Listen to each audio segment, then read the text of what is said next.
میرا تعلق ایک متوسط طبقے سے تھا، باپ تو تھا ہی نہیں، اس لیے غلط صحبت میں پڑھ کر تعلیم بھی ادھوری رہ گئی۔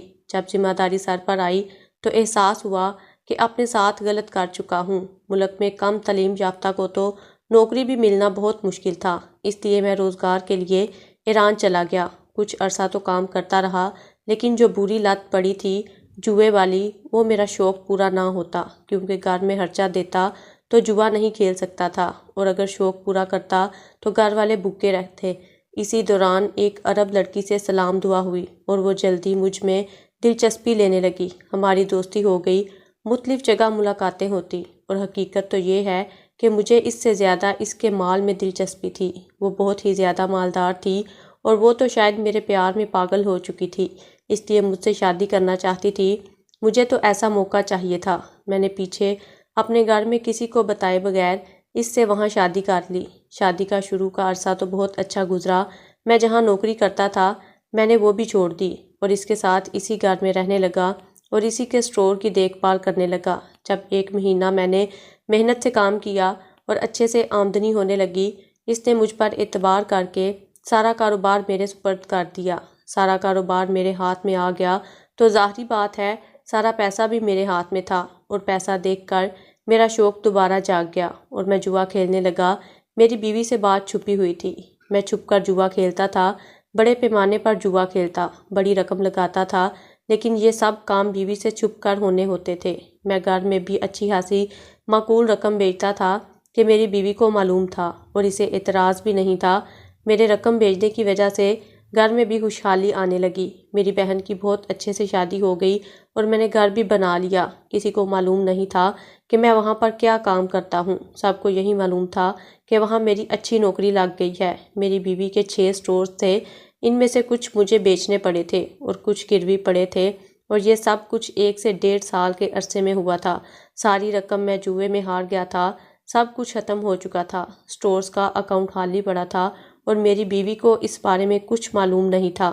اچانک ایک دن میری بیوی اسٹور میں آ گئی اور آ کر حساب کتاب دیکھنے لگی۔ جب مجھے پتہ چلا کہ وہ حساب کتاب دیکھ رہی ہے تو مجھے ڈر لگنے لگا کہ اسے سب کچھ معلوم ہو جائے گا۔ میں نے سوچا بھاگ کر سامان پیک کروں اور پاکستان کے لیے نکل جاؤں، اور میں پیکنگ کر کے نکلنے ہی لگا تھا کہ غصے میں بھری میری بیوی گھر آ گئی اور مجھ سے لڑنے لگی، اور وہ چاہتی تھی کہ مجھے پولیس کے پاس پہنچا دے۔ میں نے فوراً اسے پکڑ کر اسٹور روم میں بند کر دیا۔ وہ چلاتی رہی۔ میں نے پیکنگ کی، پھر جو قیمتی چیزیں تھیں وہ بھی بیگ میں رکھیں، اور سیدھا ایئرپورٹ پہنچ گیا اور پہلی فلائٹ سے پاکستان آ گیا۔ یہاں آیا تو سب اچانک مجھے دیکھ کر بہت خوش ہوئے۔ اچانک آنے کی وجہ سے خاندان بھر میں دعوتوں کا سلسلہ شروع ہو گیا، اور ویسے بھی جو بندہ پیسے والا ہوتا ہے اس کی سبھی قدر کرتے ہیں۔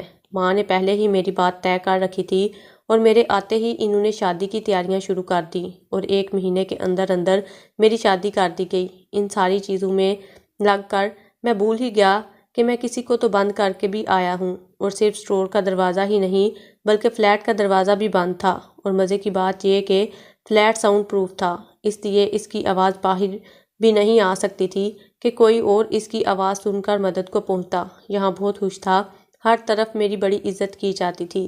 ابھی میرے اکاؤنٹ میں کچھ پیسے موجود تھے، اس سے مزے سے عیش کرتا، بیوی کو ساتھ لے کر ہنی مون بھی منایا۔ جب یہاں آئے ہوئے مجھے 3 ماہ ہو گئے تو خاندان میں چہمگوئیاں شروع ہو گئیں کہ کہیں یہ نوکری چھوڑ کر تو نہیں آ گیا، واپس جانے کا نام ہی نہیں لے رہا۔ اور جب اس طرح کی بات میرے کانوں سے ٹکرائی تو مجھے یاد آیا کہ میں تو ایران میں کیا گل کھلا کر آیا تھا، اور اب تک تو اس کی لاش بھی گل سڑ گئی ہوگی۔ جی میں آیا کہ واپس نہ جاؤں اور سب کو کہہ دوں کہ میں نوکری چھوڑ آیا ہوں، لیکن خوف خدا آ گیا اور دل نے کہا کہ ایک دفعہ جا کر دیکھنا تو چاہیے، اس لیے میں نے ٹکٹ کٹائی اور واپس ایران چلا گیا۔ وہاں گیا تو میری ہمت نہیں ہو رہی تھی کہ میں فلیٹ میں واپس جاؤں۔ مجھے لگتا تھا کہ میں جیسے ہی اندر جاؤں گا دروازہ کھولنے سے ہر طرف بو پھیل جائے گی اور سب کو پتہ چل جائے گا کہ اس گھر میں کوئی لاش پڑی ہے، لیکن جب میں صرف اس کے لیے آیا تھا تو مجھے اس کے پاس جانا بھی تھا۔ میں نے دل میں پروگرام بنا لیا کہ جیسے ہی فلیٹ کے اندر جاؤں گا تو شور مچا دوں گا کہ کسی نے میری بیوی کو قتل کر دیا ہے، پولیس تفتیش کرے گی، جس سے معلوم ہو جائے گا میں تو پاکستان تھا، اس لیے میرا نام نہیں لیا جائے گا، میرا اس واقعے کے ساتھ کوئی تعلق نہیں ہے، اور اس طرح اس کا گھر میرے نام ہو جائے گا۔ اسی وجہ سے میں ایئرپورٹ سے سیدھا فلیٹ گیا۔ دروازہ کھولتے ہوئے میرے ہاتھ کانپ رہے تھے، لیکن اس مرحلے سے گزرنا ہی تھا، اس لیے میں دروازہ کھول کر اندر داخل ہوا، اور اس دروازے کا لاک کھول کر جب اندر داخل ہوا تو مجھے یوں لگا کہ اسٹور کی چھت میرے سر پر گر گئی ہو، کیونکہ اندر کوئی لاش یا اس کا ڈھانچہ تک تو ایک طرف کوئی ہڈی کا ٹکڑا تک نہیں تھا، اور 3 ماہ کے اندر کم از کم ڈھانچہ ختم نہیں ہوتا۔ لاش کا گوشت ختم ہو سکتا ہے لیکن ڈھانچہ نہیں۔ تبھی تو مجھے حیرت کا شدید جھٹکا لگا۔ ایسا ہونا ممکن نہیں، کیونکہ چابیاں میرے پاس تھیں اور دروازے بھی سارے لاک تھے۔ جیسے میں فلیٹ چھوڑ کر گیا تھا، جو چیز جہاں پڑی تھی وہیں کی وہیں پڑی تھی، اور ہر جگہ گرد جمی ہوئی تھی، جیسے عرصے سے یہ فلیٹ بند ہو، اور یہ 3 مہینوں سے فلیٹ بند تھا۔ وہاں صرف میرے ہاتھوں اور پاؤں کی نشان بنے تھے، گھر پر اس کے علاوہ تو کوئی ایک نشان تک نہیں تھا۔ تو پھر آخر وہ گئی کہاں؟ ہاں، اگر وہ یہاں سے گئی ہوتی تو یقیناً لاک کھلے ہوتے، کیونکہ بھاگتے ہوئے کس کو ہوش رہتا ہے کہ وہ دوبارہ لاک لگا کر جائے۔ اس نے پولیس کی مدد مانگی ہوتی تو یقیناً اس فلیٹ کی ترتیب ٹھیک کر چکی ہوتی، کیونکہ اس کا اپنا ذاتی فلیٹ تھا۔ وہ زندہ ہوتی تو یہاں کے علاوہ کہاں رہتی؟ اسے یہ بھی معلوم ہو گیا ہوگا کہ میں پاکستان چلا گیا ہوں۔ اگر وہ یہاں سے باہر نکلتی تو یہ بات تو اسے بہت آسانی سے معلوم ہو جاتی، لیکن یہاں میں جن سے رابطے میں تھا، بلکہ اسٹور میں کام کرنے والے لوگوں سے بھی رابطہ رہا، لیکن کسی نے بھی اس کے بارے میں کوئی بات نہیں کہی۔ سب یہی کہتے تھے کہ آپ دونوں پاکستان گئے ہیں۔ میں نے کبھی کسی کی تردید کی ہی نہیں تھی۔ مجھے فکر ہونے لگی، بلکہ بات تو پریشانی کی تھی۔ وہ ایک پنت اسٹور سے کیسے اور کس طرح سے غائب ہو گئی؟ اس کو زمین کھا گئی یا آسمان نکل گیا؟ کیونکہ باہر وہ کبھی کسی کو نظر نہیں آئی، گھر میں وہ نہیں تھی، لاش اس کی نہیں تھی، ڈھانچہ تک نہیں تھا، تو وہ کہاں گئی تھی؟ یہ تو یقین تھا کہ وہ اس گھر میں نہیں آئی تھی، نہ یہاں رہتی تھی، کیونکہ دروازہ بالکل بند تھا۔ ہر چیز پر دھول مٹی جمی ہوئی تھی، ہر چیز ویسے ہی پڑی تھی جیسے میں چھوڑ کر گیا تھا، یہاں تک کہ کمرے کی لاک پر بھی گرد جمی ہوئی تھی۔ میں نے پورا گھوم کر دیکھا، لیکن کچھ اپنی جگہ سے ہلا ہوا نہیں تھا، یہاں تک کہ اس کی الماری میں اس کے کپڑے تک پڑے ہوئے تھے۔ اس سے یہی ظاہر ہوتا تھا کہ وہ فلیٹ سے نکل کر نہیں گئی، لیکن اگر فلیٹ سے نہیں نکلی تو کہاں پر ہے؟ کیونکہ میرے حساب سے تو یہاں پر مجھے اس کی لاش ملنی چاہیے تھی، یا کم از کم اس کا ڈھانچہ تو ملنا چاہیے تھا۔ یہاں کچھ بھی نہیں تھا۔ میں نے پورا اسٹور کھنگال ڈالا، لیکن وہاں ایک ہڈی کا ٹکڑا تک نہیں ملا۔ وہاں سے نکل کر باہر گیا، ارد گرد کے لوگوں سے اس کے بارے میں معلوم کیا، اور میں نے یہی ظاہر کیا کہ مجھے نہیں پتا وہ کہاں ہے۔ میں تو آج ہی پاکستان سے آیا ہوں، لیکن اس مرتبہ کسی نے اس کو نہیں دیکھا تھا۔ اسٹور پر ان لوگوں نے قبضہ کر لیا تھا جن کے پاس وہ گروی رکھوا دیے تھے۔ وہاں سٹاف بھی بہت بدل چکا تھا، لیکن پھر بھی ابھی تک کوئی سٹاف ادھر تھا۔ انہوں نے یہی بتایا کہ میڈم ہمیں بھی نظر نہیں آئی، اگر وہ ہمیں نظر آتی یا ہم سے ملتی تو اپنے اسٹور کو کبھی بھی لوگوں کے ہاتھوں میں نہ جانے دیتی۔ مجھے فکر شروع ہو گئی کہ وہ کیسے غائب ہو گئی۔ میں نے کام والے کو کچھ پیسے دے کر فلیٹ کی صفائی وغیرہ کروائی، اور 1 ہفتہ اس کی اور اپنے دوستوں سے ملاقات میں گزارا، لیکن کسی کو بھی اس کے بارے میں کچھ معلوم نہیں تھا۔ اس کی دوست تو اس کی گمشدگی کی وجہ سے پریشان تھی۔ میں نے بھی یہی ظاہر کیا کہ میں بھی اس کی وجہ سے بہت پریشان ہوں۔ اس کے کچھ دوستوں کے کہنے پر پولیس میں جا کر رپورٹ بھی کروا دی۔ آ کر فلیٹ سارا دیکھا اور انہوں نے رپورٹ درج کر لی۔ مجھے یقین تھا کہ وہ پولیس کو بھی نہیں ملے گی، لیکن اس کی گمشدگی کی رپورٹ درج کروانے کے بعد میں آسانی سے اس کے فلیٹ میں رہ سکتا تھا، اس لیے اس کے فلیٹ کو اپنا سمجھ کر حق سے رہنے لگا۔ اس کا شوہر تھا، مجھے کوئی نکال بھی نہیں سکتا تھا، اور ایک چھوٹا سا اسٹور میں نے جوئے میں جیتا تھا، جو کہ میں نے اپنی بیوی کو نہیں بتایا تھا۔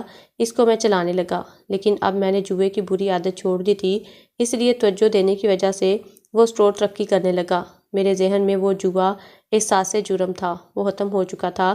حالات پھر ویسے ہی ہو گئے۔ گھر میں خاصی رقم بھیجنے لگا۔ یہاں پر میرا ذاتی اسٹور تھا اور گھر تھا، اور اس کی گاڑی بھی میری تھی۔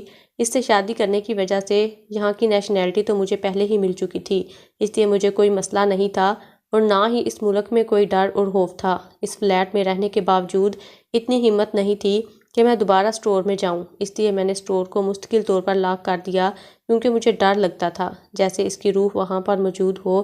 سچ میں مجھے کبھی کبھار لگتا تھا کہ وہ اس فلیٹ میں موجود ہے، لیکن میں یہ بھی جانتا تھا کہ یہ میرا وہم ہے جو مجھے چین نہیں لینے دیتا۔ لیکن یہاں آنے کی 1 مہینے بعد ہی میں مکمل طور پر کھو چکا تھا اور اپنی لائف میں بزی ہو گیا۔ ایک رات میں سو رہا تھا تو تو مجھے ایسے لگا جیسے کسی نے مجھے جھنجھوڑ کر اٹھایا ہو۔ مجھے حیرت ہوئی کہ مجھے کس نے اٹھایا۔ جب میں نے آنکھیں کھولیں تو سامنے وہ کھڑی تھی۔ مجھے حیرت کا شدید جھٹکا لگا۔ میں چیخ مار کر بستر سے اٹھا اور لائٹ آن کرنے لگا۔ جب میں نے لائٹ آن کی اور پلٹ کر دیکھا تو وہ وہاں نہیں تھی۔ میں نے پورا فلیٹ چھان مارا لیکن دروازہ اندر سے بند تھا، لاک تھا، ساری چیزیں بھی جگہ پر تھیں لیکن وہ نہیں تھی۔ مجھے محسوس ہوا کہ یہ میرا وہم ہے، اس لیے میں خود کو سمجھا کر دوبارہ سو گیا۔ اور اس کے بعد کچھ بھی نہیں ہوا، لیکن وہ مجھے اکثر نظر آتی۔ فلیٹ میں اس کا نظر آنا تو پھر بھی سمجھ آتا تھا کہ شاید جنازے کے اور بغیر کفن کے ایسے مری ہے تو اس کی روح بے چین ہوگی، لیکن ایسی کوئی بات دنیا میں ہوتی تو نہیں ہے کہ کوئی روح دوبارہ نظر آئے، لیکن میں اس کو اپنا وہم سمجھتا تھا۔ لیکن ایک دن تو حد ہی ہو گئی اور وہ اسٹور روم میں بھی نظر آئی، کیونکہ وہاں موجود اور کسی کو نظر نہیں آئی تھی۔ تھوڑی دیر نظر آنے کے بعد غائب ہو گئی اور پھر وہ سلسلہ چل نکلا کہ مختلف جگہوں پر نظر آتی، اور ہر اس جگہ پر جہاں میں سکون محسوس کر رہا ہوتا، مزے میں ہوتا، تو کبھی سوئے ہوئے مجھے نظر آتی، تو کبھی اسٹور میں آرام سے اپنے کیبن میں بیٹھا ہوتا تو وہاں نظر آ رہی ہوتی۔ مجھے وہم سے زیادہ اس سے ڈر لگنے لگ گیا تھا۔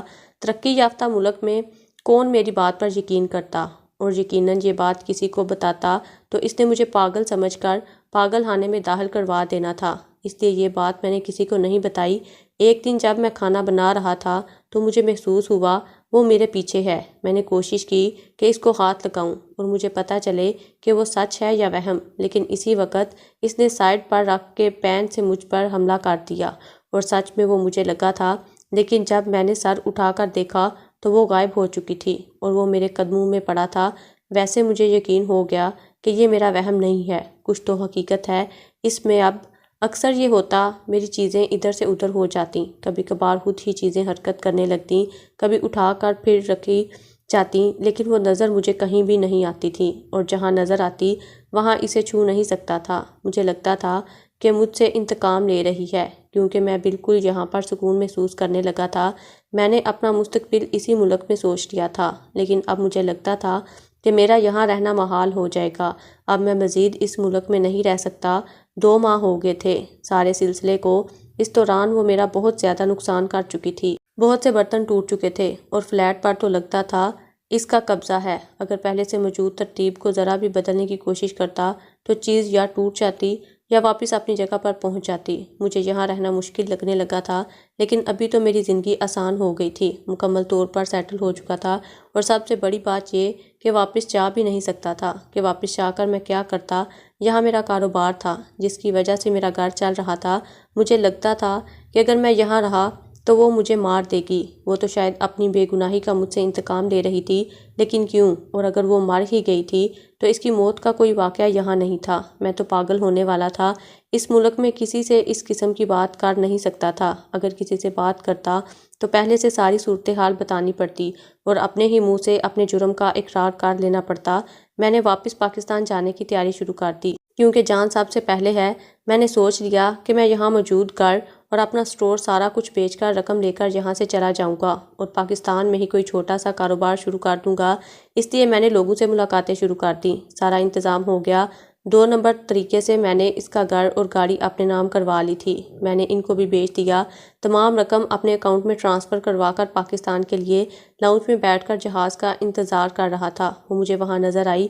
میں اسے کچھ کہہ تو نہیں سکتا تھا، وہ کسی اور کو تو نظر نہیں آتی تھی، لیکن حیرت کی بات یہ تھی کہ وہ آ کر میرے ساتھ بیٹھ گئی۔ میں نے کہا کہ تم آخر چاہتی کیا ہو؟ تو اس نے کہا کہ صبر رکھو۔ حیرت کی بات تھی، پہلی دفعہ مجھے اس کی آواز بھی آ رہی تھی۔ میں نے ادھر ادھر دیکھا تو کوئی بھی ہماری طرف متوجہ نہیں تھا، اس لیے میں نے پوچھا کہ تم مر کر بھی میری جان کیوں نہیں چھوڑ رہی؟ اس نے کہا کیا تم نے زندہ ہوتے ہوئے مجھے کہیں کا چھوڑا تھا؟ میرے پاس اس کی بات کا کوئی جواب نہیں تھا۔ اس نے کہا کہ مجھے یہ بتاؤ کیا کرتی؟ تمہیں خیال بھی نہیں آیا کہ میں کس حال میں ہوں گی؟ بھوک پیاس سے کیسے سسک سسک کر میری جان نکلی ہوگی۔ میں نے کہا میں تم سے معذرت کرتا ہوں، میں بہت ڈر گیا تھا، یہاں کی پولیس بہت سخت ہے، ذرا سی بھی بھنک پڑ جاتی کہ میں نے تمہیں دھوکہ دیا ہے اور تمہارے سارے کاروبار کو تباہ کر دیا ہے تو مجھے بہت لمبی سزا ہو جاتی، میں جیل نہیں جانا چاہتا تھا، اور دوسرا تمہارے قتل کا الزام بھی میرے سر آتا، میں نے خود تمہیں اسٹور میں بند کیا تھا۔ اس نے ہاتھ اٹھا کر کسی کو اشارہ کیا، مجھے حیرت ہوئی کہ وہ اشارہ کیوں اور کس کو کر رہی ہے، لیکن اس سے پہلے میں سمجھتا پولیس میرے ارد گرد آ کر کھڑی ہو گئی اور انہوں نے میرے ہاتھ میں ہتھ کڑی ڈال دی۔ میں نے کہا کہ یہ آپ کیا کر رہے ہیں؟ انہوں نے کہا کہ آپ کے منہ سے سچ سن چکے ہیں، اس لیے آپ کو یہ سب کرنے کی ضرورت نہیں ہے۔ کیا تمہیں یقین نہیں ہو رہا کہ وہ تمہارے سامنے کھڑی ہے؟ تو اس نے کہا لگتا ہے کہ میرا یقین نہیں ہے، تو یہاں کسی سے بھی پوچھ لو۔